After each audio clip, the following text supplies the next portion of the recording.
온라인 시청자 여러분, 안녕하세요. 오늘 역시 부처님 경지를 탐색하다 시간입니다. 오늘도 각진 우리 법사가 함께 수업 진행을 돕겠습니다.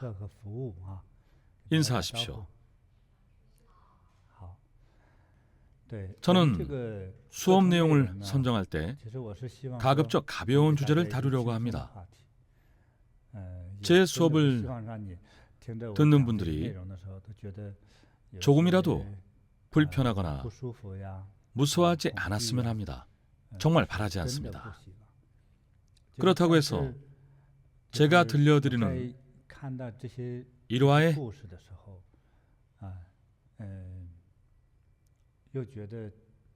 내용과 주제가 너무 가볍거나 우리 삶과 동떨어져 있으면 배울 점이 없겠죠.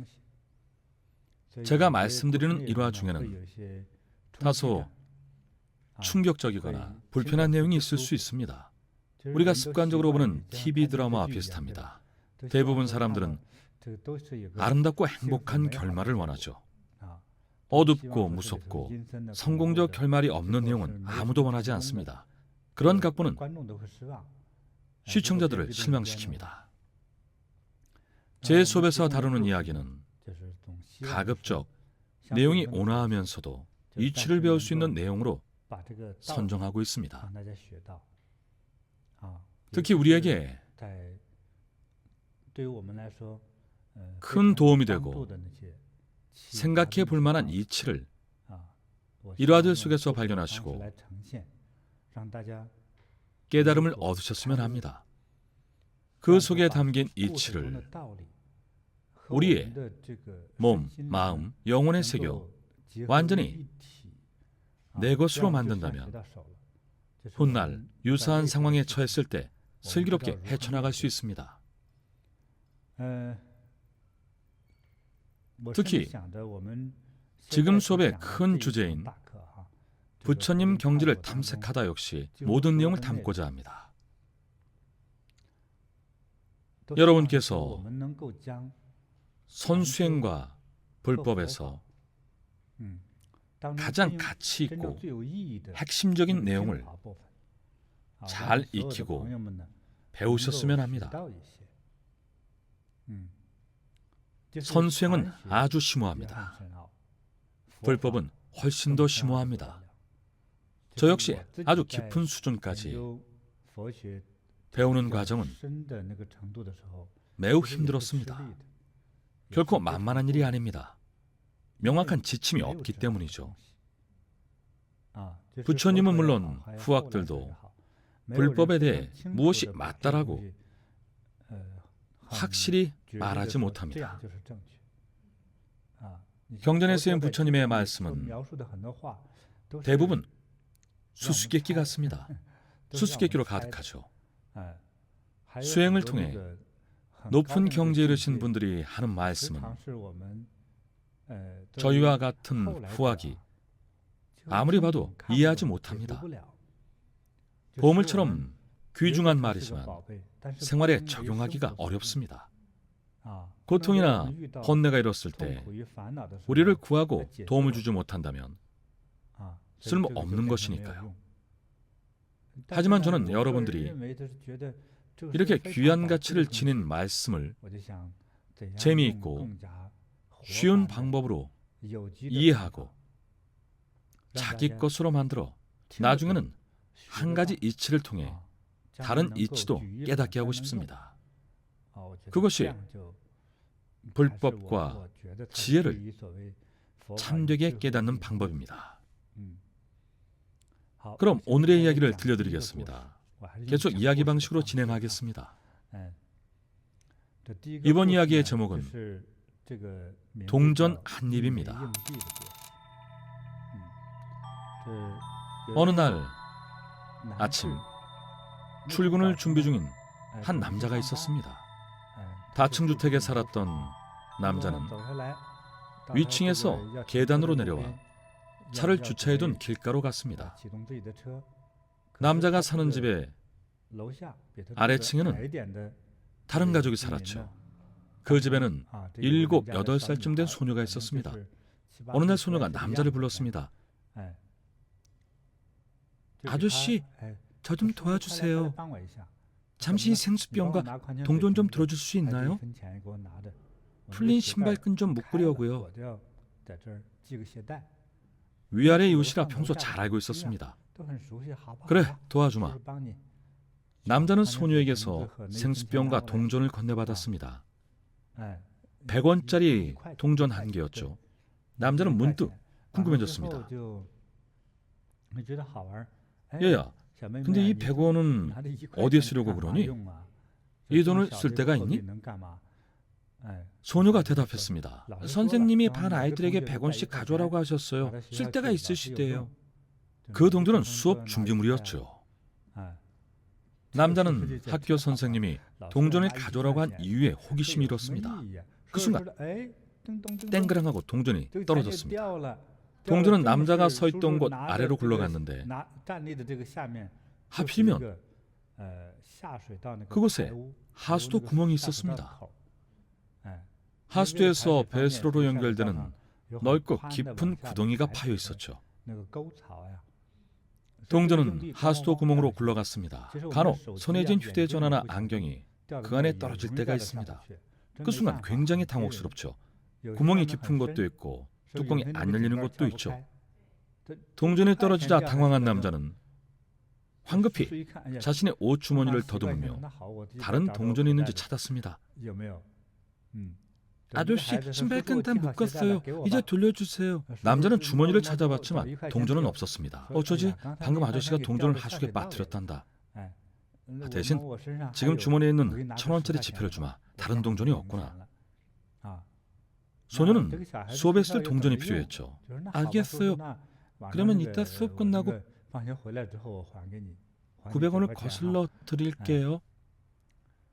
사실 소녀는 남자에게 1,000원을 돌려줘야 합니다. 남자는 돈을 맡아줬던 것이지 가져간 것이 아니니까요. 하지만 소녀는 거기까지는 미처 생각을 못했죠. 괜찮다, 거슬러주지 않아도 된다. 얼마 안 되는 돈이니 그냥 가지렴. 소녀는 학교에 갔고 남자도 회사로 출근했습니다. 그날 저녁 누군가 대문을 두드렸습니다.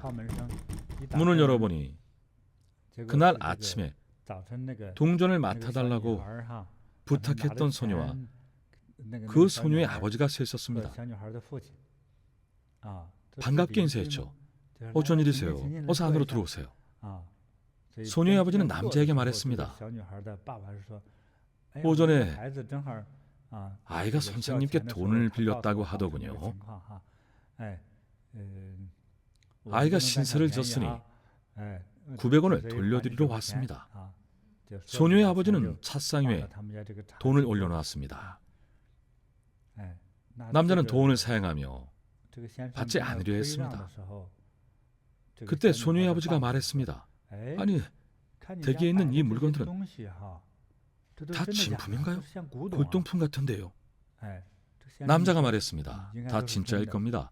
오랫동안 취미로 골동품을 수집해 왔거든요.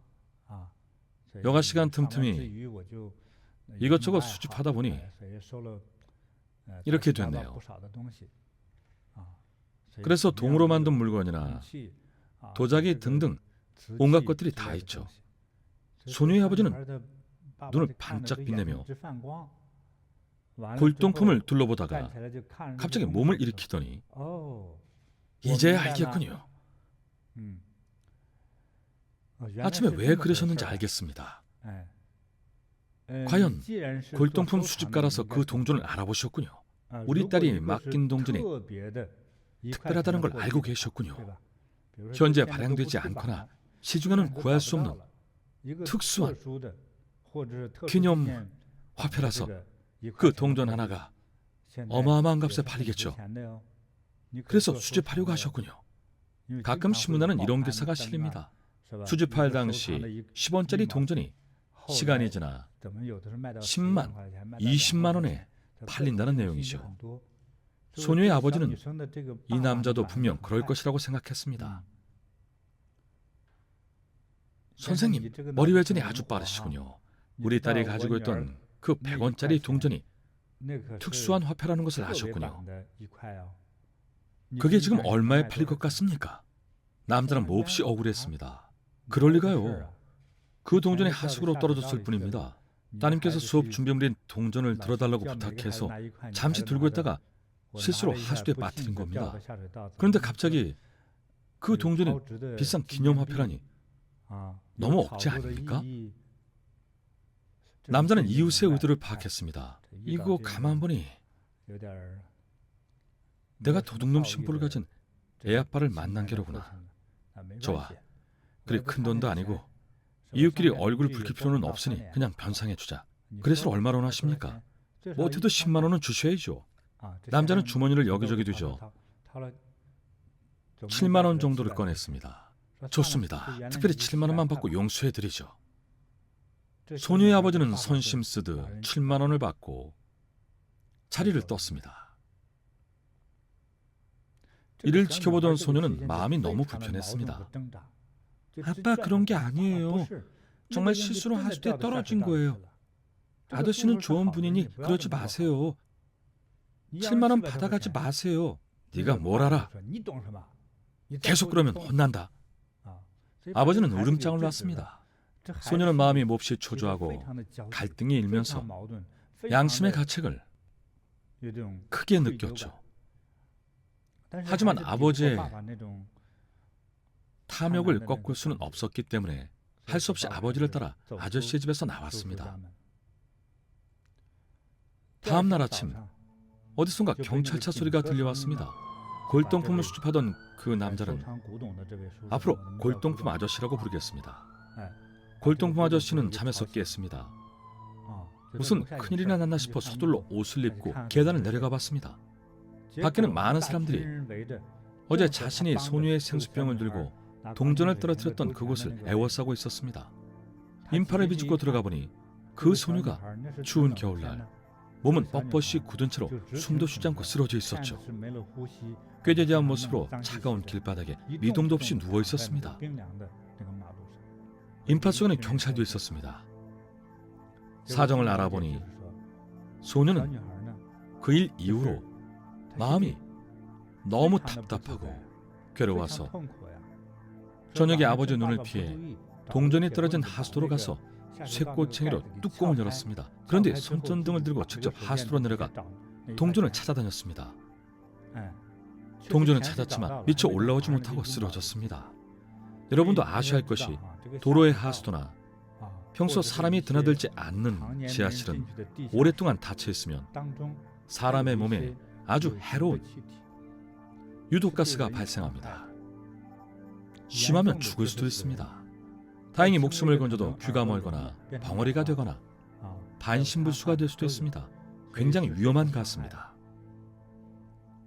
아버지의 억지 행동을 두고 볼 수 없었던 소녀는 자신이 직접 하수도로 내려갔습니다. 하지만 결국 때를 놓치고 목숨을 잃고 말았습니다. 하수도 곳곳에 퍼져 있는 메탄 등의 유독가스가 소녀의 생명을 앗아갔습니다. 마음 수작한 골동품 아저씨와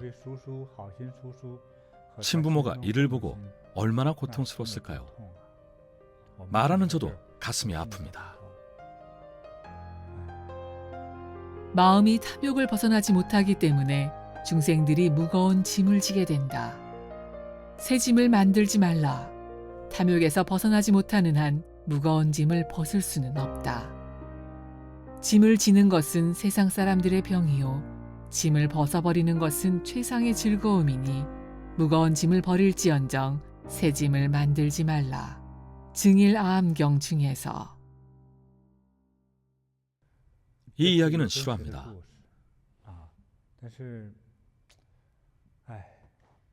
정말 너무나도 안타깝습니다. 소녀의 아버지는 대체 왜 그랬을까요? 그 소녀는 하수도 안에 가득한 유독가스와 메탄가스 때문에 질식해 죽었습니다. 사실상 소녀의 아버지가 딸을 죽인 것이나 다름없죠.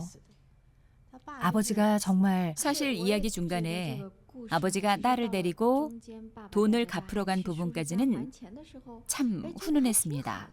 맞아요. 거기까지는 좋았습니다. 정말 훈훈한 전개였습니다. 소녀의 아버지가 다른 평범한 부모들처럼 남이 주는 것을 함부로 받아서는 안 된다고 가르치는 줄 알았죠. 누구나 어릴 적부터 아무리 친해도 남의 물건에 손대면 안 된다는 말을 듣고 자라니까요. 소녀는 1,000원을 받은 후에 너무 많은 돈을 받은 것 같아서 마음이 편치 않았죠. 결국 저녁에 소녀의 아버지는 딸과 함께 찾아가 정중하게 돈을 돌려주겠다고 말했습니다. 거기까지는 아주 좋았습니다. 하지만 아저씨의 집에 진열된 골동품을 보고 생각이 바뀌었죠. 이런 골동품들이 집에 있다니. 그때부터 못된 마음이 생겼던 거죠. 딴 생각이 든 겁니다. 사람의 마음이라는 게 참 순식간에 변하는 것 같습니다.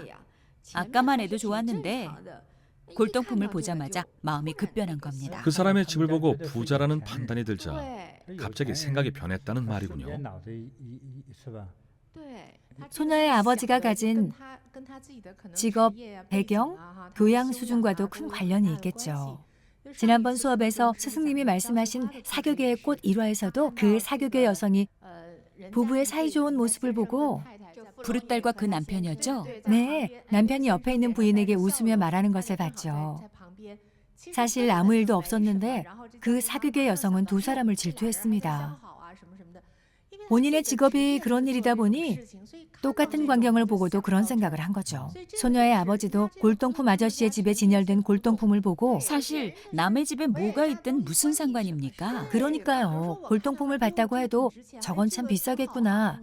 이렇게 감탄하고 끝내는 것이 정상이죠. 그런데 소녀의 아버지는 이렇게 생각했죠. 골동품을 좀 아는 사람이네.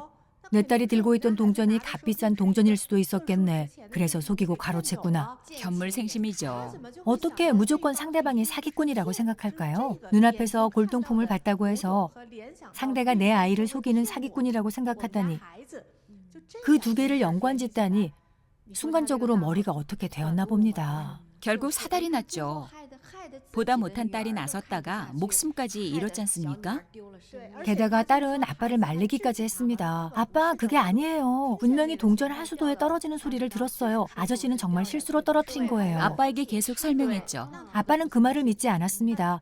본인이 직접 골동품을 본 뒤로 딸이 하는 말을 믿지 않고 자신이 꾸며낸 망상만 믿으려 했죠. 이미 눈이 뒤집혀서 귀에 아무것도 들어오지 않았죠. 두 분이 핵심을 잘 짚으셨군요. 그런데 가장 중요한 점을 간과하셨습니다. 이 모든 일은 겨우 100원 때문에 일어났습니다. 그렇죠? 이 사건은 중국에서 일어났습니다. 지금 중국에서 100원으로 뭘 살 수 있습니까? 파 한 뿌리도 못 사죠. 거의 아무런 가치도 없는 돈입니다. 그런데도 겨우 100원 때문에 상대가 부자인 것을 알자마자 곧바로 태도가 바뀌고 나쁜 마음이 생겨난 겁니다. 소녀의 아버지가 나중으로 갈 것도 없이 바로 몇 시간 후에 딸이 목숨을 잃을 것을 알았다면 과연 그런 짓을 했을까요? 그런데 오히려 이런 상황을 한몫 챙길 기회로 여기는 사람들도 많습니다. 부자들만 노리는 사람들이죠. 가난한 사람들은 거들떠보지도 않습니다. 부자들에게 접근해 돈을 뜯어낼 궁리만 합니다. 지나가다 고급차를 보면 다짜고짜 그 앞에 들어눕죠. 예전에 중국에 올라온 영상을 하나 본 적이 있습니다. 제 페이스북에 올라온 영상인데 어떤 도시의 교통 상황 CCTV에 찍힌 사고 영상이었습니다. 범인은 상습범이었죠. 독일제 고급차를 보면 곧바로 들어 누웠습니다. 그러면 최소한 보상비로 수십만 원은 받아낼 수 있었죠. 대단하지 않습니까? 정말 악질입니다. 한 번은 새빨간 스포츠카를 보고 얼른 가서 들어 누웠습니다. 신호등이 초록불로 바뀌자마자 재빨리 가서 털썩 들어 누웠죠. 그런데 신호가 바뀌는 순간 스포츠카는 그대로 지나갔고 그 상습범은 차에 치여 멀리 날아갔습니다. 병원에서 며칠 지나지 않아 결국 사망했습니다. 공교롭게도 그 스포츠카는 젊은 아가씨가 운전을 하고 있었는데 그날따라 참 재수없게도 염라대왕 역할을 하게 됐습니다. 그날 아가씨는 기분이 좋지 않았습니다. 연인과 이별을 하고 온갖 짜증이 나는 상태였죠. 상습범이 차 앞에 들어놓은 것도 눈치 못 채고 아무 생각 없이 차를 몰았습니다. 사람 그림자가 지나간 듯했지만 원체 화가 난 상태인데다 머릿속엔 온통 헤어진 남자친구 생각뿐이었습니다. 눈앞에서 무슨 일이 벌어졌는지 살펴볼 겨를조차 없었습니다. 차박혈에 사람이 누워있을 줄 누가 상상이나 했겠습니까? 게다가 경사진 도로여서 더 잘 안 보이는 구조였습니다. 거기다 화까지 난 상태였죠. 거기다 스포츠카였으니 달리는 속도가 얼마나 빨랐겠습니까? 페달을 붕 밟고 나가는 순간 그 상습범을 쳐서 멀리 날려버렸습니다. 상습범은 중상을 입고 7, 8일 후에 사망했습니다.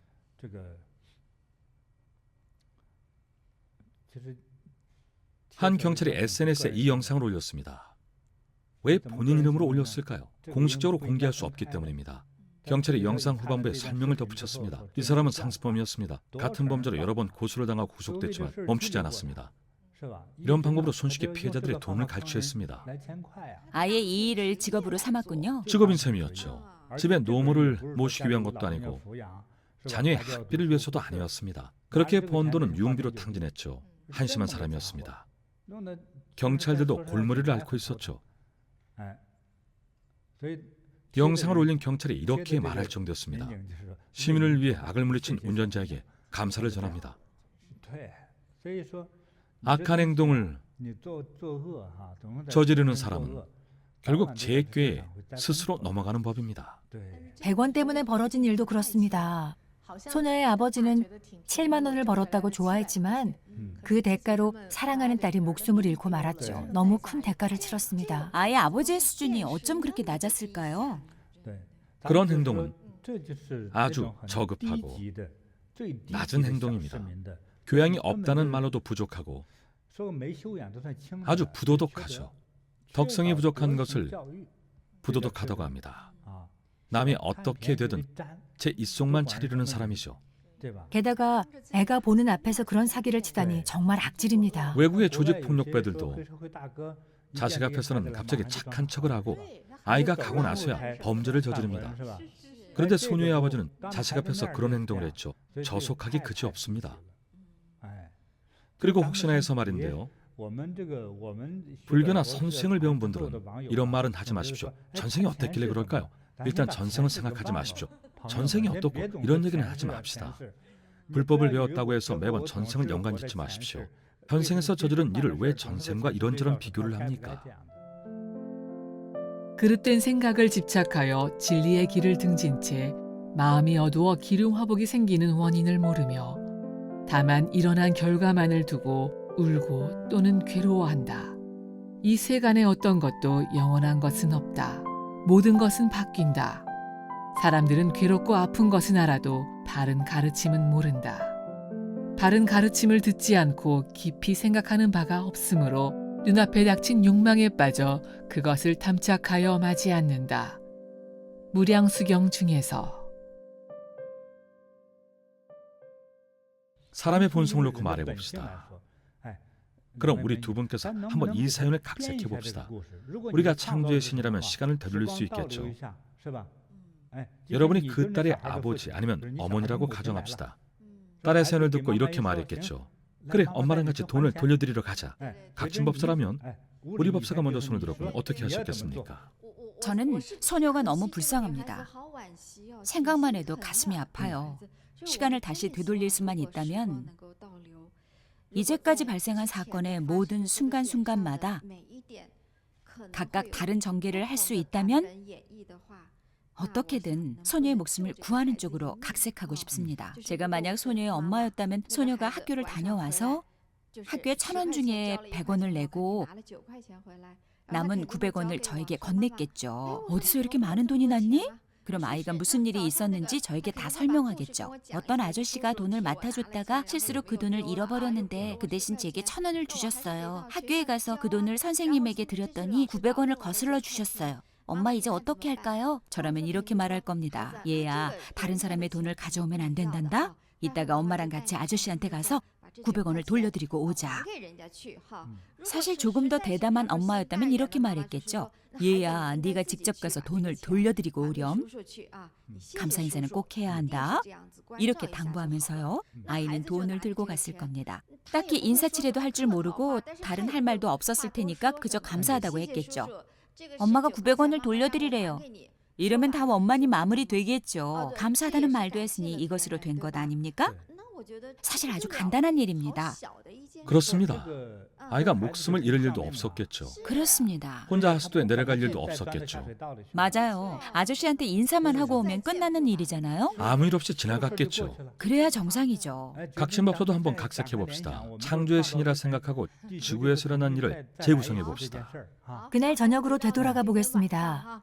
저녁 식사를 마치고 제가 어머니라면 이렇게 말할 겁니다. 정말 마음씨 좋은 아저씨구나. 아침에 아저씨가 실수로 동전을 떨어뜨렸지만 1,000원을 주신 덕분에 학교에 돈을 낼 수 있었구나. 엄마랑 같이 남은 900원을 돌려드리러 가자. 아이도 무척 좋아했을 겁니다. 아이와 함께 이웃집을 찾아가 일단 감사의 마음을 표하고 이런저런 이야기를 나눴겠죠. 요즘에는 이웃끼리 서로 왕래가 별로 없어서 서로 무슨 일을 하는지 잘 모를 때가 많습니다.